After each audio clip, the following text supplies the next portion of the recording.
All right, here we go. So I've seen a lot of crying from Texas fans, and I want to come as a fan myself. I'm just a fan of college football, but especially Texas fan. I want to come like put an end to this. I know a lot of Texas fans like, oh, 7-5, 8-4, um, and I think 10-2. That's where I'm at right now at Texas. Um, a lot of people are overreacting to the schedule. Um, like I think y'all gotta understand like it's not it's not what first of all it's not what y'all think it is because the defense is going to be a lot. But well, first of all, we're not playing DJ Lagway and Dallas Wilson and those guys every week, so that's the first thing. So that's the first thing. There's nobody left on the schedule that has the offense that Florida has. I'm just going to tell you now. The closest team that would resemble that would be A&M, but even then they don't have Lagway. They have Marcel Reed, and they have two dudes. They don't have four at receiver, right? So that's the first thing. And we get them at the end of the season, so that's even better. And A&M's defense stinks. Florida actually has an elite defense. But Oklahoma, oh, we're gonna lose, blah blah. Mateer might not even play. So right, so Mateer might not even play. On top of that, Mateer and this offense ain't no juggernaut of an offense. Let's be real now. If they hadn't cheated, if they wouldn't, have, they literally if the rest would have opened their eyes and saw that Isaiah Centeno that was illegal. That touchdown he scored was illegal. So you could really argue Auburn should have won that game. So if we take a touchdown, that touchdown shouldn't have counted. If they were to do that again, it should be called illegal. It wouldn't count. So you take let me see, because it was Oklahoma beat them. Let me see 17-22. So 17-24. I think it'd be 17-17. Let me see. I don't want to say nothing that's not right. Uh, yeah, that would have been a tie. That game would have went to overtime. So for how for how daunting y'all have Oklahoma, right? And their offense, like y'all they scored 34, 38 points a game. They scored 24 for Michigan. All right, that's good. That's good. That's quality, but it wasn't like they just ran away with the game. Let's get that correct. They scored 24 versus Auburn. When honestly, they should have only scored 17 because that touchdown shouldn't have counted. Or if they should have scored 20, it should have been. And then, well, I can't even say these days with kickers, I'm not going to just give you 3 points unless you have some kind of. And even then, so let's just say touchdown doesn't count. They had to kick a field goal. If he makes the grade, if he doesn't, then we'll never know. But at work, that touchdown shouldn't have counted at the end of the day. So you could argue it would have been 17-17 or 17-20. Either way, that's what that is. So we're talking about the OU offense is being hyped up that is getting overhyped at the end of the day because their offense isn't some daunting offense. It isn't some offense that's going out there and shredding people. So do I? So this whole narrative that Oklahoma's gonna run over Texas. Oklahoma doesn't have Jaden Ball. Actually doesn't have a run game. We'll look at Oklahoma. Oklahoma doesn't have a run game right now.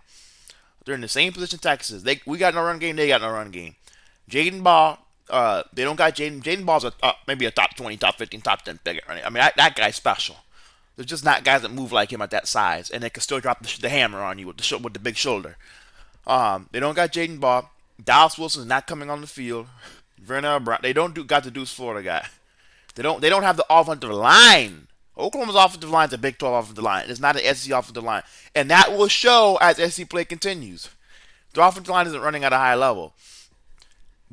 And look, y'all want to over criticize Texas and our offensive line. But no one's criticized OU's offensive line. Look, it's gonna show. It's gonna show because Colin Simmons, Dylan Stewart, those guys, and like those guys are gonna wreck the offensive line. The offensive line's gonna get wrecked. Find out what it is. That's why they have no. Like I said, there's why they have no run game. See, they have the same problems that they don't got an O line. Um, but yeah, like Oklahoma's offense isn't nothing hot. They don't got no run game. The offensive line ain't elite. It's a Big 12 offensive line. Uh, Isaiah Satania is fast. And he's good in the open field, but he ain't been no dominant dude. Deion Burks is a quality receiver, really good receiver, but it ain't like he taking games over and just running like Oklahoma has it. Oklahoma has a couple drives a game where they go get points, but other than that, they're just stagnant. They're not no dominant offense. Their defense is cool, right? Defense is cool. Uh, but outside of Armington Thomas, who do they got off the edge? If Armington Thomas, like Texas' strength is our pass protect. Our strength at our off the line is our left tackle, right tackle, and that is it in pass protection. That is our strength. Is our left tackle and right tackle and pass protection. That's our strength. So I'm that fits the biggest weakness for Texas is the interior offensive line, and mainly left guard. Armington Thomas is that's why I don't really get the whole Armington Thomas. They gonna have much as like you're going against our strength. You know what I'm saying? So especially if you're going against Gooseby, I'm really not concerned. The only success he's really gonna have is probably off Baker, and maybe and I think that may be a stretch too because you're not just going there and whoop Baker. Not in pass pro. Not in pass pro. You're just gonna whoop Baker. That is his strength. That's what he's naturally gifted at is pass pro. Um, so that's the next thing. So they pass is going to have to come from Jaden Jackson and Dominic Williams and all that other kind of dudes. You know, so that's that at the end of the day. So their D line can be dominant, but outside of Armington Thomas, who they got the edge rush? They got nobody else.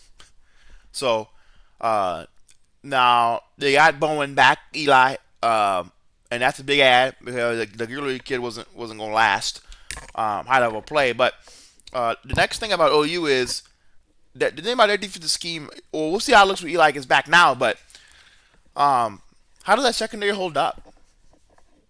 At the end of the day, like what happens if their pass rush don't get home? What happens when Texas holds up? Because this team's going to get better as time goes on. What happens? Because Sark and them going to score points. They're going to get it right. Archer going to make it happen. What happens with that? What happens if you run man coverage and you arch things at the backside? That's what he did a lot versus Florida. Moving the chains. What happens if that pass rush don't get home? That's my next thing because outside of Eli Bowen, no one in that secondary am I concerned about. So tell me outside of Eli Bowen, who I should be concerned about in the secondary. I don't know nobody. I mean I know who the dudes are, but I don't look at them like, oh my gosh, yeah, this dude he can cover. Like yeah, they gonna blanket us. I don't look at anybody like that. So that's my next concern too is OU is gonna have to hope they passers can get home or else they're screwed because when this O line holds up, like I know it can, um, then you're gonna have guys running open, which is what happened versus Florida. You know, we just didn't start Arching at the time, but when he gets the time, guys are gonna be open, and he's doing some plays where if he didn't have the most, everybody knows he didn't have an ideal pocket for 90% of the game or 100% of the game, pretty much he was in for majority of the game, 90% of the game, but there was even plays where if he would have just stepped up or just scooted back a little bit and then he would have had the throws. Like the one to Emmett Mosley, if he steps up and not out, that's a touchdown to Emmett Mosley. So that's my thing with that is like this offensive line is going to get right. Kyle Flood's going to figure it out, right? I know a lot of Texas fans, and I'm coming out here maybe talk to Texas fans like there's just too much overreacting because a week ago, Florida was in the same thing as us. Everybody picked Florida. Everybody, even me. I mean, everybody picked Texas. Everybody, even me. Oh, Florida. Y'all thought Florida was dead in the water. And Florida fans just, that's why I want you to understand, Texas fans. Florida fans are saying the same thing. Quarterback sucks. Not good enough. O-line ain't good enough. That's Florida fans are saying. Receivers not making plays, not getting open. Play calling stinks. All that. Everything that Texas fans saying now. Oh, this and that. Receivers this and play calling this and O-line this and quarterback this and tight end this and all this and that. Everything that these Florida fans are saying is gone now. Because all it took was because they finally figured it out. But they had to take their lumps in these other games, take their whoopings to understand, hey, okay, this is how we're going to get this right. So I think if I'm a Texas fan, like you got to understand, yes, it suck right now, but it's never as good as you think. It's never as bad as you think. So all y'all saying 75-8-4 is just completely, I just think completely wrong. Because that's just not what it's going to be. And right now y'all are all pissed off, just like Florida fans are. But I tell you right now, Florida fans feel very confident with the rest of their schedule they got. They feel happy because all it takes is that one game when that when that switch finally flips, and you're like, damn, okay, never mind. Like this is the team that we thought they could be. Texas is gonna be the same way. That switch is gonna flip. So just keep trusting with them because Y'all just watched it. We just watched it with Florida. How you go from how they go from 0 to hero in a second. Everybody on the Florida that's representing Florida. Right now, everybody at Texas is a 0. But if Texas goes out there and beats Oklahoma, they're gonna be heroes. And be, oh my gosh, this team, my expectations changed. This team could win something. They look like a different team. Because at the end of the day, Oklahoma's not going to be able to block Texas. At the end of the day, they're not going to play a better D line than what we got. And Colin Simmons and Cole Brevard and Travis Shaw and Hero Kanu and all the hogs we got up front. We got hogs up front on the D line. They're not going to be able to block us. And the scariest part for Oklahoma is Colin Simmons and them dudes gonna be pissed off. Like I am really really excited for what this defense is gonna do on Saturday. And I think that's why it's not even really going to take a lot for Texas to win. Even though I think I'm confident they could put a lot of points on the board. It's not going to take a lot. So that's the OU game, right? Kentucky on the road. Cutter Boyley. I'll make this into the video. So I'll say this about Kentucky. I think Texas will beat Kentucky. It's a road game. But look, we done went to the shoe in the swamp. So it ain't much Kentucky can do to make it any worse than that. And we lost them both. When they had both those teams, a lot better players than Kentucky does. This is what I say about Kentucky. Cause I know a lot of people are like, oh, can you fire Mark Stoops? Do not fire Mark Stoops. You give him this rest of the season with Cutter Boyley. Because I like Cutter Boyley a lot. He's the best quarterback they got right now. Let him develop. I'm telling you, Kentucky fans, let Mark Stoops develop Cutter Boyley. Let him do it. Because when he develops and he figures it out, y'all are going to be a really tough team to beat. I'm telling you now. Let Cutter Boyley figure it out. Kentucky fans, I'm telling you. Like you saw the flashes versus Georgia on the road. He's probably going to flash in this Texas game. He flashed last year in the Texas game. I was really impressed with him. I thought he should have been starting quarterback this year. Over no stupid Zach Calzada. To let the kid have his lumps. Kentucky, is how I look at it. If you're going to lose the young quarterback. So at least next year you can say, okay, well, we're gonna hopefully you get in the bowl game. The more games you can get with the young quarterback, the better. So if I'm gonna I want to get in the bowl game, so I can at least could get another game with this kid versus like I needed him to get reps, and more reps.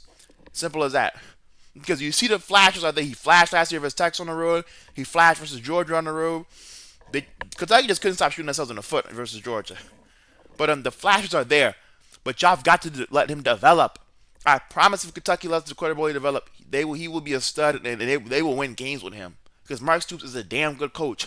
The dude didn't forget how to coach. I'm telling you he didn't. He didn't forget how to recruit.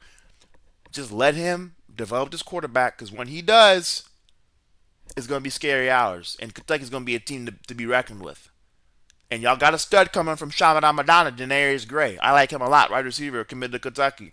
I think you pair him up, whatever's going to come back next year, you go in the portal, see what you can get, see what you get out of high school, and then whatever's back on the roster, and then you have Cutter Boyley going next year, and you try to make your movements. And he's athletic too, so you don't have the best offensive line. He's athletic enough to where, like Brock Grandick was just a duck in the pocket. Cutter Boyley isn't that, and you need that on a team like Kentucky who right now lacks high-level offensive line play. So that's what I say about Kentucky. I think Texas will win that.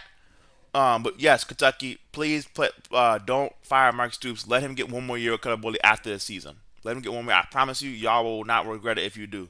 If you keep him with Cutter Boyley, I'm promising them two gonna figure it out. I promise you. And you can come back this time next year. We can revisit. Okay, let's see how it's going. And I promise you can be like, damn, yeah. If y'all don't do it, you can be like, damn, I'm glad we didn't because this kid looks legit now. He just needs the reps. Like that's all it is. Because the flashes are there. He needs the reps. That's what he needs. He can't get him. Play and bench. You need to play him and stick with him. Same way Florida took their lumps versus with DJ Lagway. The same way Texas taking their lumps with Arch. Like you're gonna have to take your lumps. But guess what?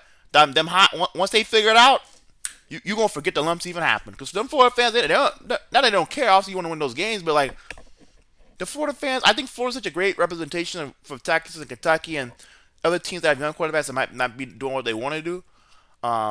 Look at Florida. They took their lumps, but now guess what? Aren't they happy they took those lumps because they're a lot better of a team. They're a lot better because of it. Mississippi State will be tough on the road. This is a borderline top 25 team. So it'll be tough. This one's really hard for me. But the way I look at it is this: Texas will the road environment really not going to affect Texas at this point. And we don't play every game damn near on the road. Every Power Five team on the road. We actually haven't even played a Power Five team at home yet. So the road thing's gonna get real old real quick for this team, and they're gonna get used to it. I don't think cowbells. Once you go to the shoe, the swamp, and then you go to Lexington, I don't know what else you could like. I mean, I don't know. I mean, these dudes have been everywhere. They've been at Bryant Denny Stadium at Saban Field in Alabama. They've been. I mean, like they've been on the road to Arkansas. I mean, a lot of these dudes have played on the road everywhere. So it's like, and then the guys who like Arch and them who may not have played, I've already played now at the shoe and at the swamp, and in Kentucky, Lexington, and they played in the Red River Bowl, which is half the field is OU on the road, half the field is a home game, half the field is a road game. So it's like I just that's gonna get old quick. So I don't really think that's gonna affect this team. Is just can they play? Can they play a high level game? I think they will. I think we beat Mississippi State. Won't be able to block us. Um, so I don't think this State will be able to handle us. Will be able to block us. I don't think they'll be able to block that D line. I think this defense can win games for you. And then on top of that, now this Arch gonna get. And then here's where I gotta look at the schedule. Arch will be better this game. Arch is gonna be better this game. Arch is gonna get better this game. And then by the time Vandy comes to home, we're gonna beat him because Arch is gonna be getting better and it's gonna keep getting better. And then when we're going to road to Athens, my thing with Vandy will be tough. It's gonna be at home and that'll be a breath of fresh air finally for a home game. Um, so I'm really excited. If Texas makes it out of this Friday schedule, half home, half road, you're gonna get home, road, home, home. For a team like this, is what you want. And by then, they're gonna be really more starting to become veteran players, veteran experience, because we're gonna be at the end of this. They're gonna already play the whole season. Vandy will be tough. Diego Pavia and that team is gonna be tough. But I think the way I look at it is one of these games, Arch is gonna click. I just don't know what game it's gonna be. Same way for Lagway, Arch is gonna click one of these games. It's gonna click for him, and this offense is gonna start clicking, and then I just don't know what game it's gonna be. And so that's where I'm looking at a game like Vandy, where and then this defense is going to be elite. I don't see Vandy having their way out of our defense. Same thing with Bama. They might score 14, 17, maybe 20 points at most 20 points, unless it's some kind of like just bust. And I don't. That's just not what this defense does. I think Archer could score two more 20. I think they will score more than 20 points versus Vandy, and especially at home. And then by this, like that's what I say. Later in the season, we go the more confident I'm going to be. Every game, I'm getting more confident in Archer than them because I know he's going to keep getting better and it's going to click eventually. Even if he doesn't completely click, his offense is going to start to click. And he, like, again, Sark's offense isn't hard. You just got to make the throws. Like, that's all you have to do. It's got to make the throws. Make the throws. The Sark's will scheme the throws up. You just got to make them. Georgia on the road. So these are two games. This games I want to talk about. When it comes to Georgia, I know a lot of Texas fans are like, oh well, I am about Georgia has one D lineman who's going to give us a problem. And by this game, by the way, the offensive line's going to be playing a lot better than what it is right now. So that's the thing too. So let's just y'all look at it from the perspective. I know friends, our offensive line's going to be this bad the whole season. Arch is going to be this bad the whole season. No, they're going to get better. That's how it works. We have young players who are talented. They're going to get better as the season goes on. So by this time, off the line, we may be looking at we're going to look at this game a lot differently. Same thing with Vandy. All these games by the time they come around. I look at Texas and Georgia. By the time that game comes around, dude, the one dude who gives a problem is Christian Miller. But the way the offensive lines might be playing, I think if he playing by then, we might not even be. It might not really. He might get shut down. But even then, it might not really be the big concern as it is right now. Because again, we're going to get better as games go on. Archer's going to get better as games go on. And the better quarterback play you have, the better quarterback you have, the more he can make up for the deficiencies you have. So that's the next thing too. People aren't thinking about. But for Georgia, they have one D lineman, Christian Miller. Other than that, there's not one D lineman on Georgia Texans fans should be concerned about. That's a fact. So, and on top of that, Georgia's offense isn't anything special. They don't even like Mike Bobo, and I don't see this Georgia offense just running through and shredding these, mainly because I don't believe in this Georgia offensive line. The same problems Georgia's having the same problem Georgia's having. They're having big issues on the O line. They're playing young players who really aren't ready to play. And obviously you can say the same thing. Okay, would their guys be better? They could, but I just don't believe in the Monroe feeling. Ernest Green. I don't like. I've said that, well documented. I do not like those dudes, and I don't like them. But it's like I just don't like not as humans, but like just as their play style. Like they're not high level players. What I'm trying to say, they're not high level players, and so I don't look at them in high regard. Like if I put you against a Colin Simmons gonna whoop you every time. So I'm not really concerned. Ethan Burke, Trey Moore. Those guys are gonna whoop you. So that Georgia thing, our defense is gonna suffocate them. I just can't wait. They're gonna suffocate Georgia, and then we're gonna be able to get behind Georgia and do what we want to do offensively. I really think. Joe Aguilar showed Georgia's secondary stinks. I mean, they shredded them in the pass game because they have no pass rush and they have no DBs that can cover at a high level. I said KJ Bolden, and he's a safety. So like, is their secondary just isn't a high level secondary. So and they don't concern me. I think Archer and them will shred them. And Arkansas has to win. And A&M. A&M is so overrated. Mind you, I don't think Georgia. I'm very confident Georgia will not be ranked when we play them. I am very confident. Make the prediction right now. When we play Georgia, Texas will have a higher ranking than Georgia. Georgia will not be ranked. If they will, it'd be like low 20s. I don't see them being ranked number 10 when we play them or nothing like that. I think by the time we get to that game, that match is going to be real died down because people are going to see Georgia's not what they used to be. Georgia's not all that. Then A&M. A&M is massively overrated. Marcel Reed is not a high-level thrower of football. Marcel Reed does not concern me. I promise you play Marcel Reed. A&M might not score another offensive touchdown this year. I'm telling you, it might happen again. I'm very confident. Ahmad Vidal, all the dudes can talk whatever they want. Marcel Reed is not a high. They're trying to make him something that he is not. They're trying to make Marcel Reed a pocket passer. Marcel Reed is not a pocket passer.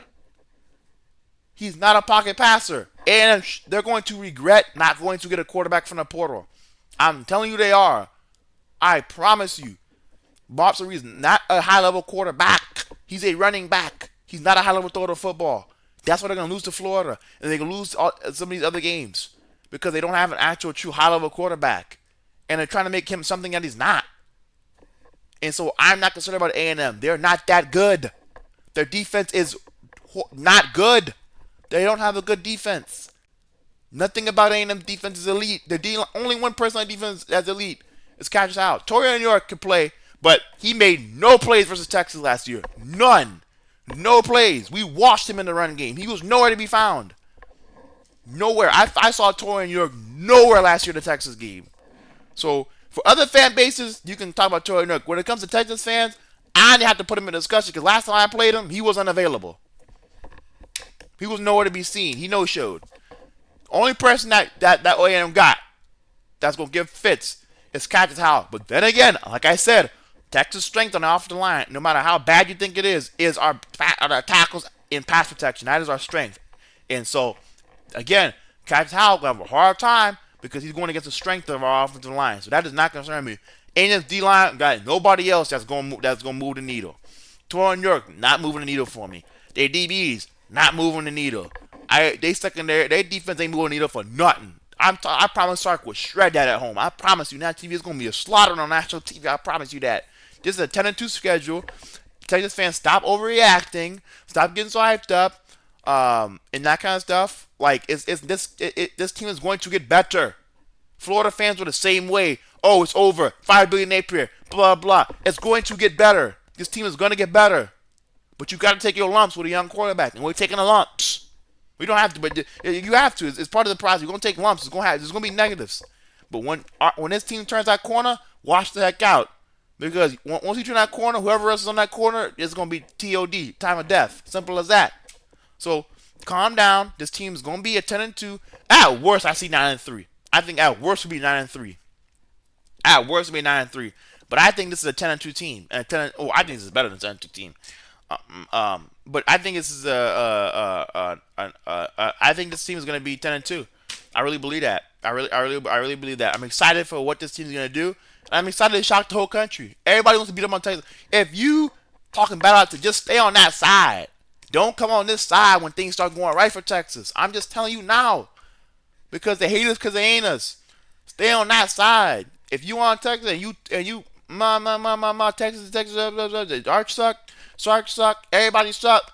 Okay. Alright. We'll see how sucky everybody is when things start going right then. Because that's the thing. All it takes is Texas to knock off Oklahoma. Even if we drop that, Kentucky, Mississippi State. Once it takes us to winning games, it's going to be, oh, man, they really start turning the corner. Watch out. Texas is a team. Arch Manning is just getting better and better every week. You just see it now. You just see the potential. Oh, now you can. Now you can see the potential. I'm just telling you, I see it from a mile away. I can see it already. So if you're on that side, stay on that side. Stay in Florida. On that side, stay on that side. Don't come. See, now, Hold on, because I'm telling you, Florida's the best example. Everybody was crapping on Florida. Florida sucked. Florida this. Being able to fire this, fire that. Lagway, it hit the portal. Y'all suck. This team sucks. Lagway looks lost. I mean, he didn't look lost, but y'all was beating up on Florida. Y'all told y'all look, bro. Y'all was beating a dead horse. Y'all can tell my Florida was dead in the water. Now what they saying about Florida? Oh man, Florida, man, watch out. They could be a team that could really make a run here, middle of the season. They could really be turning the corner now. I think Florida could be dangerous. That's all they're going to say now. Watch the rest of the season, you're going to start hearing that. Oh, yeah, Florida's going to be dangerous. Watch out for them. You know, I can see them start winning some big games, blah, blah, blah, blah. The same niggas I was just trashing them 2 weeks ago talking about how really they need to be fired. Now I believe they put the greatest coach in America, and he can start and he can make a run at something. And he turning the program around.